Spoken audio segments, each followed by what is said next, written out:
So what you'll need for this video is some solder, soldering iron, and a 3.0 Phillips head bit, and some extra pieces of hardware, relatively the size of that. Okay folks, so we got a set of PlayStation 4 XP80s or something like that, or level 80, whatever they are. Well, long story short, my beautiful little daughter decided to mess with my headphones and just ripped off my headset here. So, not the craziest end of the world. Just a update right now where we're at is I ended up removing the foam piece for your headset that would sit right here, just slowly taking it back by these edges and just slowly peeling it off. Came off really easily. You will have a plastic white piece that actually sits in here, but the problem with that was I tried to remove it and it had a backer. This is another issue we got going on here, is the actual slots that it sits in is broken as well. So I don't know how that's going to affect my turning it on and turning it off, or the mute and on button for the mic itself, because that's how it actually engages. So when it's down here, it's on, and then when you pull it back up, it mutes the mic. So we'll take a look at that here. The other issue that we got going on is that we'll have to get into here. So there's going to be 3 separate screws, and they're going to be in those 3 locations there after you pull off that foam piece. Then we'll see what's kind of in there and tackle it from in the inside. Be right back. Alright, so now we're back. Once you get these off, you'll have these 3 little bolts. I was able to take it off with a little 3.0 Phillips small end little device. What you'll see here next is basically that interior circuit board, and you'll see that we're going to have 1 Phillips screw down here, and then we'll have to end up taking off this little clip that's going to hold in this the wire that actually comes through. As you can see, I had some of these little plastic pieces already come falling out, which is kind of good, but there's still that one shaking bit in the back that's that was connected in by this white plastic piece that sat out here. So yeah, this one kind of sat in here. And let's see what happens once we take these out. Alright, so once you get those pulled off, you actually don't even need to take that blue wire off. I thought you did, but we'll just pop her right back in there. And it's really easy, it just slides right in and out. So all you needed to do was just remove that bottom screw right here, and she'll slide right out.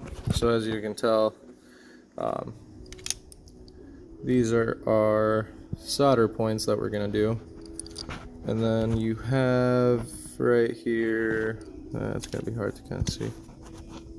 Maybe. So it says mic and then GNDM. Should be kind of standard for just about all these models. But this is the key point right here. That's going to be a doozy to try to figure out how to get this going. As you can tell, these back pieces are what's actually broken. That should be sitting, and they kind of connect in like this or this way, and then that allows that mechanic point to kind of twist and allow for a lock. So we'll see if we can manage to kind of scrounge up some hardware here and see if we can jerry-rig the situation. we will need a soldering iron at this point just to get these solders back on. But I need to figure out the hardware points first before we can take off on that. Alright, so we're back here. So I managed to get this one back in action so that trying to get that going. So now when you drag it, it actually locks in place and you hear it. And you'll see that these plastic pieces are going to have to match up exactly. I wasn't able to use the same hardware due to the fact that these bolts here were just way too small, and since the plastic pieces, where'd they go? Oh, right here. We're all broken that actually are connected with this mic set. That's what broke, as you can tell, and they're the ones that actually should slide through these holes that these screws are in. But what I did was just grabbed a smaller pan head, a little bit thicker thread on it, just so that it could catch that back of that mic assembly. And I just had these laying around in my hardware set. Sure, you can probably pick these up. Just go in with, to your local hardware store with these screws and just see if you can find something that's a little bit bigger. It doesn't have to necessarily be the same thickness. If it's a little thicker, it's fine. These are obviously a decent amount thicker, and I just drilled them in with my drill. Now we're going to be moving into the soldering step.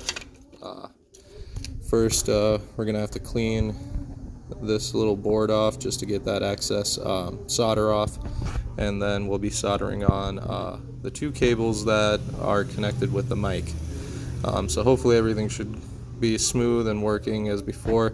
That's what's kind of concerning me here, is I don't understand what's the on and off for this mic. How is it actually muting itself? But we'll see here, and then hopefully put it back together, and hopefully it should work. I'll be back. Alright, now we're back. So kind of got my crappy solder there. You want to connect the unexposed ground wire to the ground, or GNDM, and then the mic one over to the, just says mic up top. Well, you can't see it anymore because I'm really bad at soldering, and yeah, that's about it. So we'll get this connected back and see how it works. Alright, so basically once you get it in, you want to make sure that these holes here, this one, this one, this one, and then basically this is the whole thing, kind of pressing it in before we put the other three little screws back in. So yeah, it's accidentally turned it on, but she's alright. Okay, so now we're back, and just to give you a quick example, so headphone is on, this is all set, blowing on the mic, nothing's happening. Slide this mechanism back in, and she works. I only put in 2 screws right now, and then I'm gonna put that back cover on, and I think we're back in business. Just one more trick here too, when you're putting these on, if you actually grab it from the inside, you'll have a little bit more control with this plastic, just to kind of get it wrapped. Well, I can't really do it with 2 hands, or with 1 hand. But essentially you come in from this back end, and you can kind of pry these plastic pieces without going too crazy on the front. There. Yeah, boom, just like that actually. And it should just slide right back in so you don't damage that, and it actually keeps its tension back on. I'm gonna fix that there here. Alright, so we got these back, working order. Looks good. They play good, and you can still hear that clicking. To be honest, I think it's even tighter than the factory way, which I kind of like. Before, I just felt like it was super loose, but now it's pretty slick.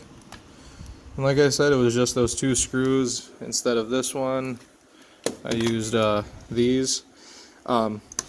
Apparently once you get it kind of set in, and just make sure when you're putting those plastic pieces in that this is up, so that when you pull it down it actually rotates back down. And like I said, I don't know the mechanics on why it turns on and off the mute, but luckily that wasn't damaged, so when I put it back together it just went right back together how it should.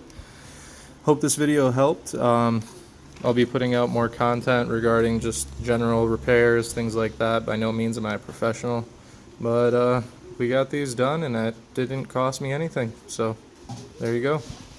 Hope you enjoyed. See you guys next time. Bye.